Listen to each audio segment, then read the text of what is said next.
یہ اعظم Nazir Tarar be be کے قاتلوں کا وکیل ہے، یہاں سپریم کورٹ میں بھی پیش ہوا ہے، بلاول چیئرمین کے سامنے پیش ہوا ہے۔ میں تو کم از کم نہیں تصور کر سکتا، لیکن اگر وہ ماں کے قاتلوں کے ساتھ بیٹھنا پسند کرتے ہیں اور خود محترم آصف علی زرداری صاحب اپنی بیوی کے قاتلوں کو ساتھ بیٹھنا پسند کرتے ہیں وکیلوں کے، تو میں اس میں کیا جواب دے سکتا۔ لا منسٹر پتہ ہے آپ کو بی بی کے قاتلوں کا وکیل ہے، بے نظیر بھٹو کے قاتلوں کا وکیل ہے۔ کوئی لالچ اور ہرس کا کوئی لمٹ ہوتی ہے، کوئی انتہا ہوتی ہے؟ انہوں نے انت کر دیا ہے، انت کر دیا ہے، اور انہوں نے ایسا مذاق اور کھلواڑ کیا ہے، آئین کے ساتھ بھی، عدالت کی تضحیق بھی انہوں نے ختم کر دی ہے۔ ایک پارٹی کو توڑنے میں انہوں نے وہ حشر کر دیا ہے جس کی کوئی انتہا نہیں ہے، اور آپ کو کیا کہوں کہ اب آپ ان سے کچھ بھی توقع کر سکتے ہیں، لیکن یقین کریں یہ 8 اگست کو چلے جائیں گے، اور ان کو جو لالی پاپ ہے ان کو کچھ نہیں ملنے والا ان کے ہاتھ میں۔ Neutral caretaker setup آئے گا، ٹیکنوکریٹ سیٹ اپ آئے گا، اور کچھ عرصہ چلے گا۔ Thank you very much. Bhutto صاحب کا حوالہ بار بار عمران خان صاحب کے کیس میں دیتے ہیں، آپ کیا سمجھتے ہیں؟ نون لیگ ضیاء الحق، ضیاء الحق کی باقیات ہے نون لیگ، میں 1000 دفعہ کہہ چکا ہوں کہ ضیاء الحق کی بالکل ضیاء الحق کی باقیات ہے۔ ضیاء الحق کے بھائی صاحب جس کا لا منسٹر جو ہے، تو ایک JIT بنا دی گئی ہے صوبائی حکومت کی جانب سے، ہوم سیکٹری کی جانب سے ایک JIT 7 رکنی بنا دی گئی ہے، جس میں ISI ہے، جس میں IB ہے، جس میں پولیس کے سینئر آفیسرز ہیں، اور SHO جو ہے آخر میں 7ویں نمبر پر وہ ہے۔ اب اس تفتیشی کی کیا حیثیت ہے جس میں اتنے سینئر لوگ موجود ہوں گے، اور پھر ایجنسیز کے لوگ بھی موجود ہیں، ان کے تابع کیا تفتیش ہوگی آپ سمجھ سکتے ہیں۔ تو آج جب پیش ہوا تو جج صاحب ان کی جانب سے کہنے لگے کہ جی التوا کی تاریخ ہے۔ میں نے کہا جی مجھے اعتراض ہے، عام طور پر میں اعتراض نہیں کرتا کہ اگر کوئی دوسرا وکیل جو ہے وہ التوا کی درخواست کرتا ہے، لیکن اس میں مجھے اس لیے ہے کہ ایک تو انہوں نے وارنٹ نکالے ہوئے ہیں، تو جج صاحب کہنے لگے آپ فکر نہ کریں، اس کا بندوبست کر دیتے ہیں۔ لیکن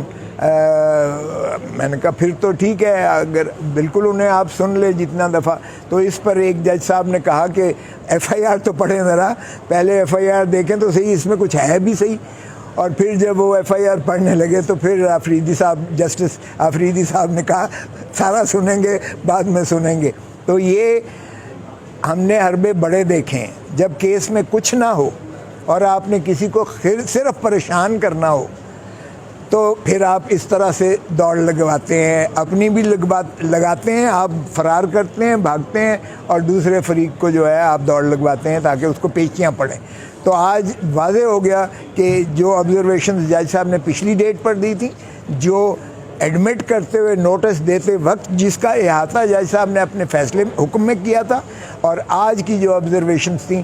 میرا نہیں خیال کہ کوئی شائبہ باقی رہ جاتا ہے کہ یہ کیس انشاءاللہ جہاں تک عمران خان صاحب کا تعلق ہے، یہ نہ ان کا کوئی اس میں عمل دخل بنتا ہے، نہ ہی کسی شواہد کے اعتبار سے رونما صفحہ مثل پر آیا ہے، نہ FIR سے مترشح ہوتا ہے، نہ ہی وہ قانونی عوامل اس میں جو ہے پائے جاتے ہیں جس میں انہیں ملزم ٹھہرایا جائے۔ اور میرے خیال میں اس سے بڑی عطا تارڑ اور پرائم منسٹر شہباز شریف کو معذرت پبلکلی معافی مانگنی چاہیے کہ اس کا نام انہوں نے پہلے دن کیوں مشتہری کر کے ایک قتل جیسے سنگین الزام میں ان کا نام اس طرح کر دیا گیا۔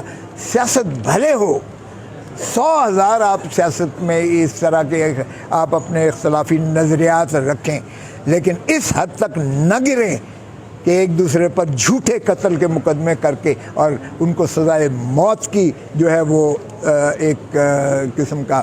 ایکسپوز کریں اور یہ دکھائیں کہ آپ سزائے موت، آپ کو پھانسی بھی ہو سکتی ہے۔ ہم نے شہید ذوالفقار علی بھٹو کو اسی طرح پھانسی لگتے ہوئے دیکھا ہے۔ تو ایسی نہج پر سیاست کو نہ لے جائیں کہ جو ہے اس ملک میں مزید افراتفری کی ایک کیفیت ہو، ایک سراسیمگی ہو، ایک خوف کی فضا ہو، اور اس طرح سے جھوٹے مقدمے کر کے آپ اپنے نہ صرف آپ یہ باور کرواتے ہیں کہ پولیس آپ کی غلام ہے، تابع دار ہے، آپ کی مرضی پر پرچے ہو رہے ہیں اور آپ کی مرضی پر پریشانیاں ہو رہی ہیں، اور اس طرح سے آپ وکٹمائز کر رہے ہیں، تو یہ پولیٹیکل وکٹمائزیشن کی بدترین مثال ہے جو پاکستان میں قائم کی گئی ہے۔ لا منسٹر پتہ ہے آپ کو بی بی کے قاتلوں کا وکیل ہے، بے نظیر بھٹو کے قاتلوں کا وکیل ہے، یہ اعظم نذیر تارڑ بی بی کے قاتلوں کا وکیل ہے، یہاں سپریم کورٹ میں بھی پیش ہوا ہے، بلاول چیئرمین کے سامنے پیش ہوا ہے۔ میں تو کم از کم نہیں تصور کر سکتا، لیکن اگر وہ ماں کے قاتلوں کے ساتھ بیٹھنا پسند کرتے ہیں اور خود محترم آصف علی زرداری صاحب اپنی بیوی کے قاتلوں کو ساتھ بیٹھنا پسند کرتے ہیں وکیلوں کے، تو میں اس میں کیا جواب دے